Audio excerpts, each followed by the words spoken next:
When are you going to invite me, man? I'm never gonna shy away, never, never. And I will try to score. If I don't score, next game I will try to score. I wanted to reach 1,000 goals in life. You know, how old are you going to be then? So Chris, man, we're in this wicked studio. I love it, man. And you know what we're going to do? I've seen these things here, and I think every time we're going to change topic... They're called buzz, no? The buzz bars, yeah. I'll just bang it. Okay, or you perfect. bang it when you want to change it. You can start. Well, let's start then, man. Right, Al Nassr, Saudi, going there, huge news. Like, you changed everything when you went there. Like, what were the most difficult things for you to adapt to when you went to Saudi, coming from Europe?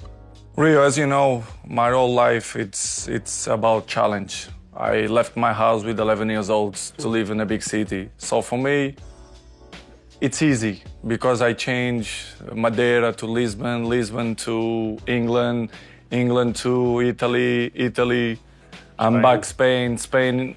For me, it's not a problem. For me, you know, it's part of my life. I'm used to have this kind of life. And to be honest, it was very easy for me. You can speak about religion or about the weather, but no countries is perfect. So for me, the adaptation was easy, and I really love it to be there, to be honest. It's interesting what you said about, well, like, no country's perfect. That's exactly what I was thinking when I saw you go, and I saw the news start coming out about Saudi, and I saw a lot of the Western world saying, pointing the finger, saying negative stuff, and I'm like, are we that good? Are we that perfect that we have got no problems? Like, everyone has problems, man, but it's about facing the problems and then making a step forward. I mean, and is there any little things that you've thought, wow, I didn't expect that to be there when you went there, or that have been good, positive as well, or negative? As I told you before, for me, all the countries have their issues. It's normal. There, they have fantastic things. To be honest, I'm really happy to be there, me and my family. I saw you on the beach. And yes, for example, the Red Sea, which is my second house or the first house, because it's place that unbelievable, is like a diamond there. I love to be there. When are you going to invite me, man? What's going on? I need to know my family. We speak about that. You will love it, you and your family. Trust me, it's one of the most beautiful places I've ever been. Yes, yes. And not only that part, they have, for example, Alula, which is in some place in the desert. Have you been there? I've yes, been of there. course. It's an amazing place. Oh, you've been in Alula? Yeah, when I went there, my friend started crying. It's beautiful. We went into the hotel, and my friend was sitting. I looked around, and my friend was like, yeah, you know why? Oh. Because it's sagrado. Como é que se diz sagrado? Spiritual. Yeah, spiritual. Yeah, spiritual. Yeah, it's spiritual. You can feel the energy there. Yeah. That they have some spiritual thing. Different, isn't it? I felt as well, to be honest. I did. And they have that. They have the Red Sea. They have, even in the mountains, they have snow. That people snow in Saudi. Yes, they have snow. They have everything. So it's a lovely country. I love to be there. My family love to be there. And as I told you, the adaptation for me wasn't too difficult. And I'm happy there. What are the differences between the leagues? Because everyone says, the league's not any good there. Well, you play there, you know. Like, what's the differences? All the leagues, they are different. In my opinion, it's the people speak more than they really know. All the leagues, in my opinion, they have issues. But the league, I tell you, 100%. And you can, when you're gonna do interview to another players who play there, they will tell you it's not easy. It's not easy. It's very difficult. Plus the weather, which is very hot, and you know when it's hot, it's more difficult to maintain the level of the game. But in my opinion, the league is very, very good, and they still grow and improve. And I'm happy because I was the pioneer of the country in football, so I'm glad for that. Yeah, a bit like Beck's in America with the MLS. What he's doing over there and what he's done has been magic. And what you're doing here, even to my mind, even you've created a whole movement of people coming. How much pressure did you feel being the first real big star to come out and then say to everybody, "Come on, follow me"? How was that big pressure for you? Really, you know, as I was young, you know, I had a different personality. I believe in myself, in other, not only in football, but in other areas as well. To be honest, was zero pressure. I didn't have any pressure. What? When I moved there, I didn't feel pressure. Well, for me, pressure. Even with everyone going crazy. You know, for me, the pressure, it's the people who was in a war, that they don't have foods to eat, that deal with the guns during the night, shots. For me, this is the real pressure. As I told you before, I left my house with 11, 12 years old. I cry every day. So, honest, I'm not gonna tell you that to be cocky or whatever, but pressure was zero. Of course, you have the other issues. Make sense, gonna work out. Professionally. Yeah. But in the other way, to be honest, I felt free because any place I play, I show my level. And I knew it that I will be there. I will show my level as well. I will improve the league. And I knew it that the players will follow me. I knew it because not only the terms of financial, which is obvious, the main point, you can say, but as well the culture of football. I knew it, the culture of Saudi football was nice because I have friends who played there before, coaches, Portuguese coaches was there. And of course, if you ask me, you expect so quick a big stars will move there? No. But I will expect that the football will change because of me. Did you I can't get my head out of you crying when you left home at 11.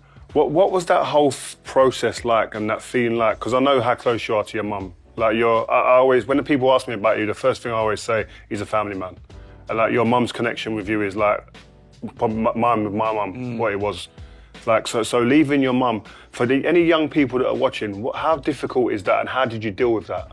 For me, it was the main point, the big switch of my life was to suffer a lot in that moment.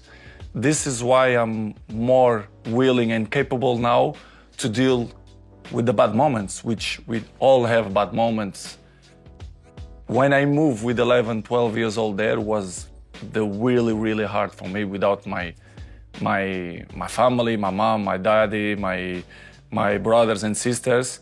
Imagine your kid with 11 years old to go to London to, I don't know, another country, or it's hard now. My boys are playing football 1 hour away, and my head is going crazy. It's difficult, but my mom and my dad always support me to say, listen, Cristiano, if you want to follow your dream, will be hard for us, will be hard for you, but we give you opportunity. And I left, and it was tough, and I'm blessed and I'm happy because to pass in that moment with that difficult situation, now I'm capable to, another chapter of my life to deal with all pressures that we still have in the football, away of football, with the family, with the wife, everything. Hey, listen, let's go to Euro 24. So, we need to do that again, sorry. Euro 24. And listen, I couldn't come and speak to you without asking you, like, now you've had time to reflect. When you was in that tournament and you were crying, what was that like? Because you got some people saying, why is he crying? Is his ego? Is this, is that? What is the reasons behind it? And how do you feel now about looking back? It's much more easy to criticize than appreciate what you really have, We know as the press how it works. If you speak good, don't sell. You have to speak bad. It's normal. And if you speak about Cristiano, you're coming in the first page. It's normal because I'm the most followed guy in the world. It's not only because of my pretty face, but in everything, Why Cristiano is the #1 follower in the world? Why? Why do you think? Many things. There's goals, football, trophies, and family, lifestyle, everything. Because people say, why they follow? Because they, in some way, they like me.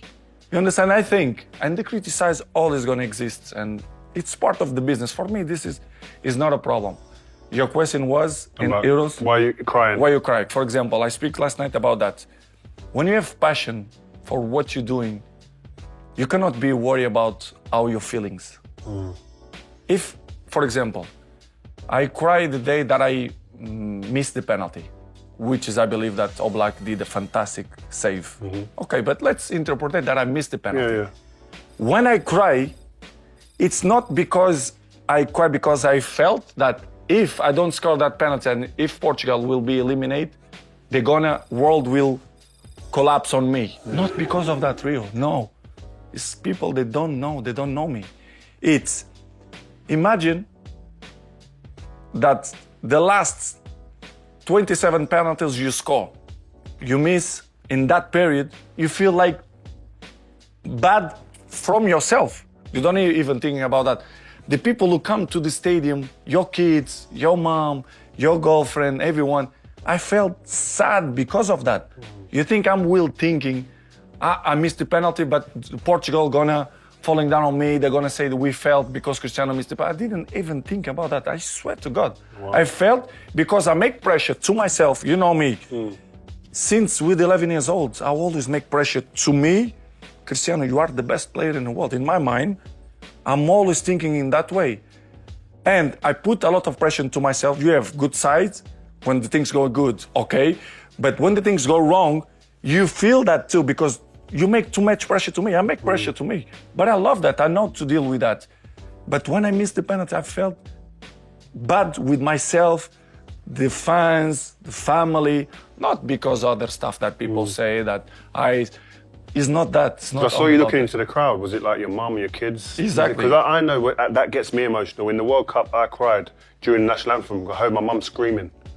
And it all came like this moment, what a moment. And I cried. It's a special moment. Yeah. It's the emotional moment. So when you saw your mum, that exactly, was you have to express yourself. You cannot hiding this kind of stuff. For me, if you're hiding, you lie to yourself. You have to be yourself. Doesn't matter if the people like or not. You think I'm gonna change now?